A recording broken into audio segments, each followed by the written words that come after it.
குலத்தை காக்கும் குலதெய்வ வழிபாடு பற்றி உங்களுக்கு தெரியுமா? ஒருவருக்கு ஜாதகத்தில் எவ்வளவு தோஷங்கள் இருந்தாலும் குலதெய்வத்தின் அருள் இருந்தால் அந்த துன்பங்கள் அவரை பாதிக்காது என்பது பற்றி உங்களுக்கு தெரியுமா? குருவை மறந்தாலும் குலதெய்வத்தை மறக்காதே என்பது முன்னோர்களின் வாக்கு.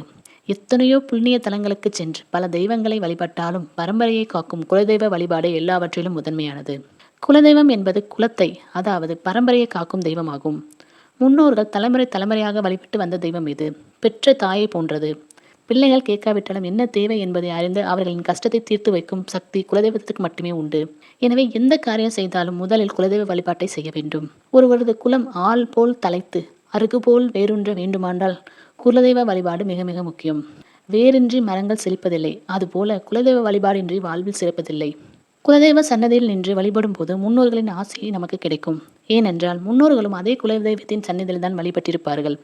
ஒருவருக்கு ஜாதகத்தில் எவ்வளவு தோஷங்கள் இருந்தாலும் குலதெய்வத்தின் அருள் இருந்தால் அந்த துன்பங்கள் அவரை பாதிக்காது. அதே சமயம் குலதெய்வ தோஷம் இருந்தால் மற்ற எந்த தெய்வங்களின் அருளும் கிடைக்காது. குடும்பத்திற்கு ஒரு பாதுகாப்பு கவசமாக நின்று காப்பது குலதெய்வமே ஆகும்.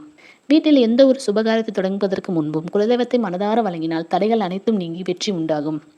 எனவே வாழ்க்கையில் குலதெய்வ வழிபாட்டை மறந்து விடாதீர்கள். இந்த பதிவு உங்களுக்கு பிடிச்சிருந்தா லைக் பண்ணுங்க, ஷேர் பண்ணுங்க, சப்ஸ்கிரைப் பண்ணுங்க. உங்களோட குலதெய்வம் எதுன்னு கமெண்ட்ல கமெண்ட் பண்ணுங்க. நன்றி.